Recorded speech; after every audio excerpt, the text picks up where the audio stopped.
بسم الله نحمده ونصلي ونسلم على رسوله الكريم.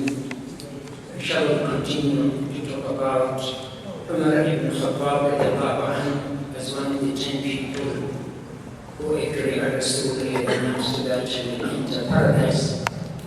Yesterday we talked about when he accepted Islam, what standard did he take, and that was actually he wanted the Rasul to come out openly and propagate Islam, and the Rasul implemented that.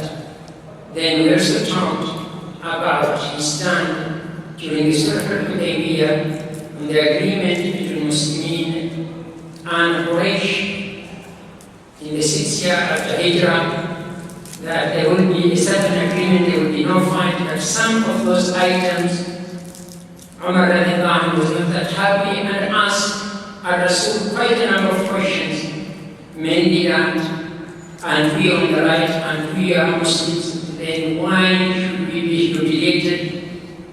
And then he said, like he mentioned that one yesterday, after that event, he kept on praying a lot, giving out charity a lot, fasting a lot, for the fear that he actually may get a lot of sins to have approached the Prophet and asked him those questions. But as I said, and it's the nature of Umar, and the Rasul used to like him and understanding him. And the Rasul was giving an open, was giving a chance for the Swahaba. He didn't oppress them, he wasn't so much hard that you cannot express yourself. The way he was being tarbiyah is each one was being treated the way that individual is. Now today we will show very briefly his migration hijrah from Mecca to Medina. The hijrah of all the Sahabas, including Rasul and Abu Bakr, were done secretly. They were hiding, they were strategizing, they were planning to do it secretly so that the enemies of Islam do not realize that they are migrating and so that they don't stop them. But Umar, his time was different. When he was prepared to migrate from Mecca to Medina, he had talked to two people among his relatives, Ayyash ibn Abi Rabi'ah and Hisham ibn al-As, that they will go together, but they will meet somewhere outside Mecca. But he himself, before he met those people, went to Kaaba, made the tawaf 7 times, openly, confidently, prayed in Maqam Ibrahim, then passed through the Quraysh who were just sitting there, and he started telling them, Shahad al-Wujuh, what are these nasty faces and bad faces, which equally only Allah will threaten them. He started telling them very strong words, and then he said, whoever wants his children to be orphans, whoever wants his wife to have no husband, and the children and all that, let him meet me in the next valley. In other words, I am migrating, so he did it openly. He had taken his sword, he had taken the bows and arrows, he had taken a long stick, which at the end is actually pointed, and all his weapons, and he just left. And of course, nobody there to follow Umar. Perhaps, if somebody thinks and has a question that why Umar has done the immigration openly and Rasulullah didn't do so. Yes, Umar is an individual, he is allowed. And Rasulullah, if he did what Umar did, then we will try to interpret and say that if you are migrating, then you have to do it openly, and that will be a big problem for people. So Rasul, even though he has no iman, and don't forget, the effort of the unbelievers is more focused on Rasul. As you know, when he migrated, they said, whoever brings the head of Rasul of Muhammad, or even himself, who will give him 100 camels. So he is wanted much more, but much more important is that he is a messenger. Whatever he's done is taken as sunnah. Then it will be difficult. This hijrah will be there, and it is there until Yawm al-Qiyamah. Hijrah, where you cannot practice Islam, you are told, you are forced by Allah subhanahu wa ta'ala, if you cannot practice Islam, to try and move to an area where you can practice Islam. So if you did it the same way in an open manner, then it will be compulsory for you back. And here I give an example of Yusuf alayhi salam. Remember, Yusuf was accused that he committed adultery, or he wanted to commit it, but he never did it. When the Malik, the king, wanted him to come out of the prison because he interpreted his dreams very well, and he wanted to use him to help him, what did Yusuf tell the messenger? He said, go back to your boss and tell him, I'm not coming out of this prison until you find out what happened to those women who cut themselves. You know the story. In other words, those who accused me for adultery, until you know the truth, and so that I am free from that accusation. What did our Rasul when he heard this story say? He said, Rahimahullah Yusuf. May Allah forgive my brother Yusuf. If it were me, immediately I'm told, I'll come out very quickly and then look for other ways to justify that I never did that. The Prophet Muhammad had less demand than Yusuf? No. He's the best among the messengers. But he's telling us so that we don't interpret whoever is in a certain situation, very difficult situation, and has been jailed or whatever, in a situation which is not true, that it is not sunnah if you follow Yusuf, that you cannot come out until you are clear. Because this, you never can tell what will happen in the prison. Maybe that time you want to be clear, and if you don't come out, another ruler comes who is much more closer to the other group, and then you are clean for nothing. So our Rasul is giving us option. That is the reason. I wanted just to clarify that. Otherwise, as we all know, our Rasul has more faith and believe in Allah much more, but his was a different way. Now, let us talk a bit about Muwafaqat Umar al-Qur'an al-Karim. How did Umar's right?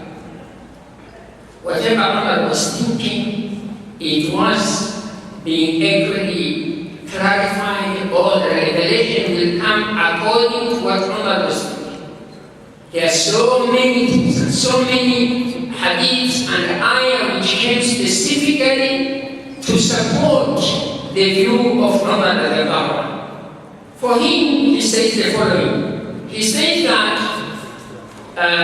Qur'an, or Allah subhanahu wa ta'ala, he says, وَوَفَقْتُ اللَّهَ فِي ثَلَاثٍ, that I came in agreement that whatever I thought and whatever I said was actually meant to be true in 3 occasions. But there are maximum on 3 occasions. So for him, he says, one is, قُلْتُ يَا رَسُولَ اللَّهِ لَوْ اتَّخَذْتَ مَقَامَ إِبْرَاهِيمَ مُصَلَّى. Maqam Ibrahim is the stone which Nabi Ibrahim used to stand and build the Kaaba, and telling his son Ismail to help him bringing the stones. Now Umar one time told the Prophet ﷺ, "Now, if we could make this place of Maqam Ibrahim a place we pray." And Allah subhanahu wa ta'ala then repeated us to say that we should take that place as Musalla. And up till now, as you know, that it is sunnah, at least after doing the tawaf, to pray rak'atayn in Maqam Ibrahim. So this was coming to support the view of Umar al-Qur'an. The second one time Umar told the Prophet sallallahu alaihi wasallam, your house is approached, people come in, the good people and the bad people. I wish Allah would make hijab compulsory so that the wives of the Prophet would put on hijab, because you see, the house of the Prophet was like an office.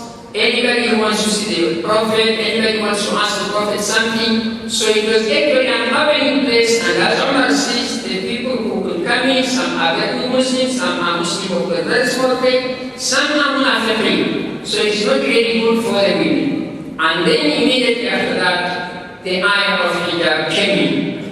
The third event was that Umar radiallahu anhu had one time that the wives of the Prophet actually keep on complaining, sometimes jealousy between them, sometimes they just want some worldly affairs. These are human beings. And women are women in desiring things which are much better and all that. So when he heard about that, one time that they can argue with the Prophet, he actually went and started asking, and he asked his own daughter Hafsa, is it true that you people, maybe how it happened? He was talking to his wife, and the wife started answering back. And you know Umar said, how dare you answer me back? He said, Ummahat al-Mu'minin, the wife of the Prophet, and the Prophet said they answer back. He said, are you sure? He said, yes, this is what happens. So he went straight to his daughter and said, Hafsa, do you people sometimes answer back to the Prophet? He said, yes, and sometimes you remain a bit unhappy or you don't talk one day or so. He said, this is very serious. If you annoy the Prophet, Allah will get annoyed. And this leads, and then he said, if you want anything, my daughter, please ask me. And don't ask the Prophet. But you should never answer back, you should never make the Prophet to be unhappy. Then he called the women, normal, of the Prophet, and started talking to them not to do that. One of them said, Subhanallah, Umar, there is nobody now who can actually give us a sort of a speech on this issue except you, Umar. Umar said, Allah may change you, may bring otherwise to the Prophet. Then the verse was repeated, that if you are not satisfied, then Allah will change and give the Prophet wives who are this and this, all the sifat and the good wives in the Surah Al-Ahzab. That came actually earlier by the arguments of Umar al-Khattab. Those are three occasions, but the occasions are very many. As-Suyuti says there are over 20 occasions. And he narrates quite a number. I don't want to narrate all of them, but I want just to expand a bit on some of those occasions. And then explain what the Prophet said about Umar. In one of the occasions, it was when Rasulullah decided to pray Salat al-Janazah to the biggest man who is among the Munafiqeen, Abdullah bin Ubay bin Salul. When he died, his son was a very good Muslim and very close to the Prophet. Remember, I mentioned that Abdullah bin Ubay bin Salul in the battle of Mustalaq, when there was a misunderstanding between Muhajirin and Ansar, and one person shouted and said, Ya Ansar, and the other one shouted, Ya Muhajirin, then Rasul went and pulled down this da'wah, da'wah al-Jahiliyyah, wa ana bayna adhurikum. You are calling the da'wah of Jahiliyyah and I'm with you. Leave it out, إنها ممتنة. It's really smells so bad. Then Abdullah bin Ubay bin Salul said, you see, you people telling the Ashab have looked at this Muhajirin until now they are overruling you. And he said the words in Arabic, which is very beautiful, expressing the Prophet and the messengers. He said that the Arab says something, make your dog, give it a lot of food, and one day he's going to turn to you and eat you. So that day when he said, and this ayah is what the Munafiqeen, that when we reach, and he said, when we reach the Medina, the people who are honored will remove those who are not honored. The honored are the Munafiqeen, all the Ansar who are there, and the ones who are not honored is the Prophet plus the Muhajirin. Abdullah bin Ubay bin Salul was angry the son. First, when he heard one time that the Prophet may think of killing Abdullah bin Ubay bin Salul, he went to the Prophet and told, Ya Rasulullah, if you are thinking of killing my father, instruct me to do that. I will kill him. Because people know how much better I do good to my parents. I fear if somebody else kills him, I may at one time do something which is wrong. Rasul said, don't worry, we are not going to kill him. We'll try to go with him. Then his son sat somewhere next to the gate of Medina, and when his father was coming in, he stopped him with his wife. He said, you are not coming in. until the Prophet whom you say is the real, is law, gives a permission that you are allowed to go into Medina. So Abdullah, his son was very good, went to the Prophet and said, Ya Rasulullah, my father has died. Can you go and pray for him? And he wanted the cloth of the Prophet. And the Prophet gave him the counsel which he has for him, so that he is the governor. And then, as he was about to pray, Umar came and said, Ya Rasulullah, أعلى عدو الله عبد الله بن أبي الفائل كذا وكذا وكذا صلوا. You are praying to Abdullah bin Ubay bin Salul, who said this and this and this against the Muslim, repeating all those. And he kept on saying, hasn't Allah stopped you from asking forgiveness? Rasul told him, Umar, Allah khayyarani. He made me decide. He said, even if you pray 70 times, I will not forgive him. So he is giving me an option. I have decided to pray for him. And if I knew that if I prayed to him more than 70 times he will be forgiven, I would have done that. وَغَفُورٌ رَحِيمٌ رَحْمَةً لِلْعَالَمِينَ. And by that time, there was no clear cut that was doing. So as he pushed a bit too much, then Rasul told him, أَخْفَرْ عَنِّي يَا عُمَرْ, just leave me. Then Umar just left and the Rasul prayed. And after that, Rasul went to the qabr and stood next to the qabr and prayed to Abdullah ibn Ubay. Then the verse started being revealed that you don't pray for any of these munafiqeen. You can't stand on their qabr and all that. In fact, Umar was saying, for the act again he was asking Allah istighfar, and he got worried and he said, I don't know why I became that courageous to tell our Rasul what I said, but Allah supported me. This is Umar. In the issue of the prisoners of war of Badr, we all know that in the Battle of Badr, 70 unbelievers, the Quraysh were killed and 70 were taken prisoners. Rasulullah, this was the first occasion where you had prisoners. Ask opinion from Shura, the Muslims. What do we do with these prisoners? Abu Bakr usually is the first person who gives the opinion. And most of the time the Prophet takes the opinion of Abu Bakr. And Abu Bakr said, Ya Rasulullah, these are our brothers, our cousins, and all that. I think what you should do, we charge them some money which will benefit out of that, and we leave them free, and inshallah maybe they will convert to Islam later. And then he started asking anybody else, Umar, what to say? Umar said, Rasul, I beg to differ with Abu Bakr entirely. I think you give me my relative so and so, and I cut his head. You give Ali bin Abi Talib, Aqil bin Abi Talib, his brother, and he cuts him. You give Hamza, his brother, and he does the same. Until Allah realizes that there is no sympathy for us for the unbelievers. This was his point. And Allah subhanahu wa ta'ala revealed a verse in the support that you should not have taken these prisoners until you are well established in Islam. Later, yes, there are some other verses in Surah Al-Baqarah, Surah Muhammad. But this is the first battle, and these people are very strong. First, you should be very harsh until you are well entrenched. Then you can be Muslim. In fact, what happened, Umar, the second day, saw the Prophet and Abu Bakr crying.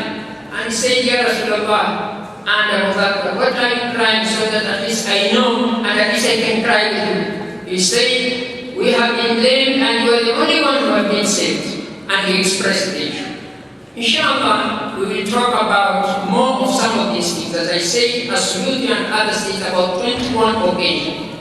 And then I will explain actually why and what Rasul said about Umar, that Allah has given him the Murham as if he's actually